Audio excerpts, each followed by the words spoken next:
오늘 아침을 여는 말씀은 다니엘 3장 17절과 18절의 말씀입니다. 왕이여, 우리가 섬기는 하나님이 계시다면 우리를 맹렬히 타는 풀무불 가운데에서 능히 건져내시겠고 왕의 손에서도 건져내시리이다. 그렇게 하지 아니하실지라도 왕이여, 우리가 왕의 신들을 섬기지도 아니하고 왕이 세우신 금 신상에게 절하지도 아니할 줄을 아옵소서. 할렐루야. 오늘 말씀을 통해서 주님의 뜻을 깨닫는 지혜와 기도의 응답을 누리는 은총이 우리 모두에게 넘쳐나게 될 줄로 믿습니다. 다니엘이라고 하는 이름의 뜻은 하나님은 나의 심판이십니다 라고 하는 의미입니다. 다니엘은 어렸었을 때 유다 지파의 왕족으로서 바벨론에 잡혀갔었던 포로 중에 한 명이었습니다. 그 후에 하나님의 계획하심 속에서 다니엘은 바벨론 왕궁의 소년으로 발탁되고 궁중 교육을 받고 하나님께서 능력 주셔서 왕들의 꿈을 해몽하고 그 격동의 시기에 하나님의 존재를 이방에 전하는 선지자와도 같은 역할을 감당하게 됩니다. 다니엘서는 다니엘의 성공 신화를 보여주는 인간 개발서가 아닙니다. 이 다니엘서의 주제는 여호와 한 분만이 온 땅의 주인이시다라는 것을 계속해서 나타내고 있습니다. 오늘은 다니엘의 세 친구들의 풀무불 사건을 통해 하나님을 증거하고 있는데요. 이 다니엘 3장에서는 다니엘이 아니라 다니엘의 세 친구들이 등장합니다. 사드락, 메삭, 아벳느고입니다. 이들은 다니엘과 함께 귀족 출신으로서 어렸었을 때 바벨론으로 끌려왔던 유대인들이었습니다.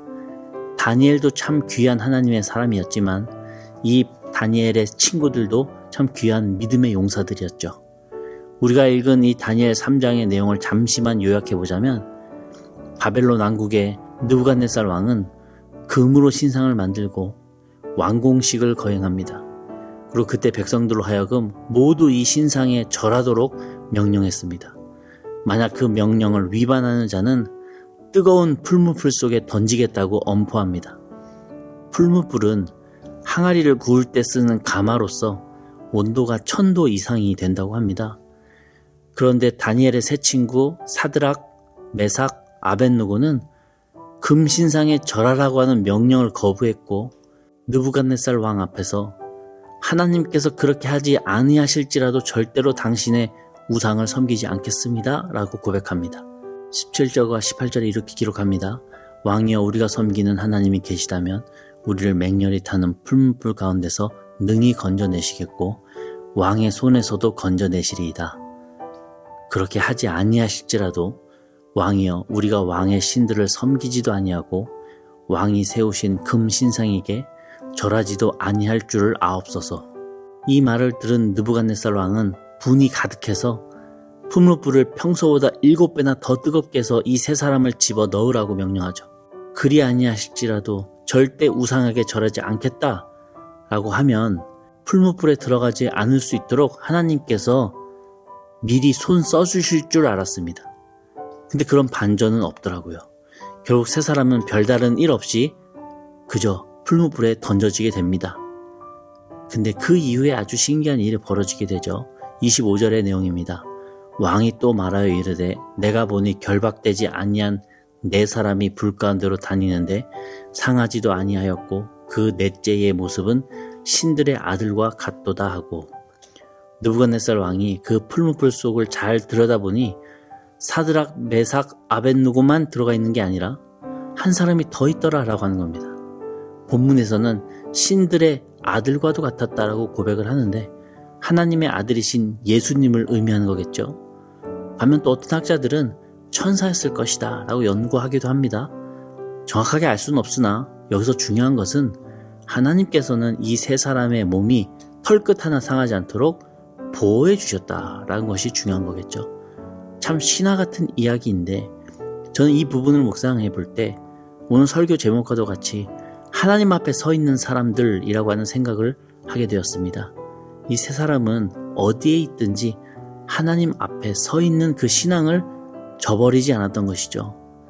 때로 우리는 하나님 앞에 서 있다라고 하는 사실을 망각한 채로 세상 속에서 뛰어다닐 때가 많습니다. 누가 보겠어? 누가 알겠어?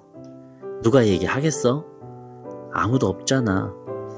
이 정도는 괜찮아.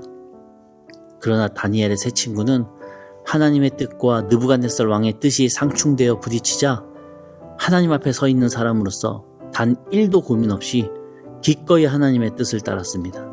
그리고 예상했던 대로 고난은 왔고 피할 수 있는 방법은 없었습니다. 우리 삶에 고난이 없다면야 참 좋겠지만 비록 고난이 온다 할지라도 그 속에서 주님의 손길을 경험하는 게 더 중요할 것입니다. 이런 고난 속에서 우리 각자는 지금 누구 앞에 서 있습니까? 인생에 문제가 생길 때 그 사람이 제일 먼저 무엇을 의지하는가를 보면 그 사람이 무엇 앞에 서 있는지 알 수 있습니다. 하나님 앞에 서 있어야 될 우리가 권력 앞에 서 있을 때가 있고 돈 앞에 서 있을 때가 있고 인간 관계 앞에 서 있을 때가 있고 남들의 평가 앞에 서 있을 때가 있습니다. 다니엘의 세 친구들은 인생의 엄청난 위기 앞에서도 하나님 앞에 서 있음을 기억하면서 그렇게 하지 아니하실지라도 그 신앙으로 믿음이 전혀 흔들리지 않았었습니다. 그렇게 하지 아니하실지라도 왕이여 우리가 왕의 신들을 섬기지도 아니하고 왕이 세우신 금신생에게 절하지도 아니할 줄을 아옵소서 라고 18절에 말하죠. 내가 이렇게까지 믿음으로 고백하면 풀무불에 던져지기 직전에 주님께서 반드시 역사하시겠지 가 아니라 비록 정말 끝까지 하나님께서 우리를 건져주시지 아니한다 할지라도 우리는 절대로 그 하나님의 명령을 거역할 수 없습니다 라고 하는 고백인 겁니다. 불에 타 죽을지언정 그럼에도 불구하고 하나님의 명령은 거역할 수 없다고 하는 타협치 않는 신앙의 자세였습니다. 저는 개인적으로 이 18절의 내용인 그렇게 하지 아니하실지라도를 묵상하며 많이 놀랐습니다. 이 신앙은요 절반이 아닌 전부였기 때문이었고 단순한 부탁이 아닌 온전한 위임이었기 때문입니다. 우리가 간절히 기도할 때 주님 나를 좀 도와주세요 라고 부탁하는 기도를 하죠. 아니면 주님께 그 결과까지도 완전히 맡깁니다. 알아서 해주세요 라고 하는 위탁하는 기도를 하기도 합니다. 나를 좀 도와달라 라고 하는 기도는요 여전히 내 뜻대로 되기를 바라는 고백이 숨겨져 있는 기도입니다. 여전히 내가 주인공이 돼서 하나님은 조력자로서 나를 좀 도와주는 사람이 되었으면 좋겠다는 거죠. 반대로 완전히 맡기는 기도하는 사람은 이젠 내 삶의 주인인 하나님께 과정뿐만 아니라 결과까지도 맡기는 그런 순종의 사람이 되겠습니다 라고 말하고 있는 겁니다. 나는 주님께서 어떤 결과로 응답을 해주시든지 그럼에도 불구하고 온전히 맡기면 온전히 하나님께 순종하는 이 다니엘의 세 친구와 같은 사람을 주님께서는 기다린다고 하는 것이죠. 주님은 우리의 중심 보신다고 하셨습니다. 내가 아무리 거룩한 척, 신앙 좋은 척, 순종하는 척, 연기 잘한다 할지라도 사람의 눈은 속일 수 있을 거예요. 그러나 주님의 눈은 속일 수 없다는 거죠. 주님은 이미 다 아시고 하나님을 위한 간절함으로 신앙생활하는 성도에게 그 이외에 필요한 것을 또 더해 주시는 분이십니다. 오늘 본문 30절에 이렇게 기록을 하며 마치고 있는데요. 왕이 드디어 사드락과 메삭과 아벳느고를 바벨론 지방에서 더욱 높이니라. 이 구절의 뜻은 드디어 이 세 친구들이 출세했다라고 하는 의미가 아닙니다. 사실 이 세 친구들에게는요, 이쯤 되면 인간적인 출세는 그렇게 중요하지 않은 인생이 되어버려요. 왜냐하면 그들의 관심 포인트는 내가 과연 하나님의 뜻에 맞게 살아가고 있는가 아닌가에 관심이 맞춰져 있기 때문입니다. 그래서 이 30절의 뜻은 하나님께서 결국 이 세 명의 신앙을 칭찬하셨다 라고 하는 뜻이고, 세상 속에서 이들을 통해서 더 많은 하나님의 일을 펼치시기 시작했다 라고 하는 의미입니다. 우리도 신앙생활 하면서 이 세 친구들의 믿음처럼 세상과 타협하지 않는 신앙, 그리 아니하실지라도 하나님의 뜻을 배반하지 않겠다고 하는 신앙, 그리고 거룩한 척 연기하지 않고 하나님만 바라보는 성실한 신앙을 소유하기를 원합니다.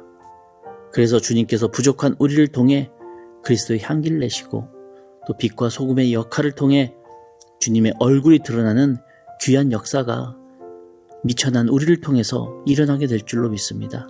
더 나아가서 그런 우리의 모습을 보시며 그 이외의 것을 더해서 채워주시는 선물을 받아 누리는 우리가 되어서 더더욱더 하나님께 영광 돌리고 또 하나님으로 인해서 기쁜 인생, 하나님께 쓰임받음으로 보람찬 인생 살아가는 저희가 될 줄로 믿습니다.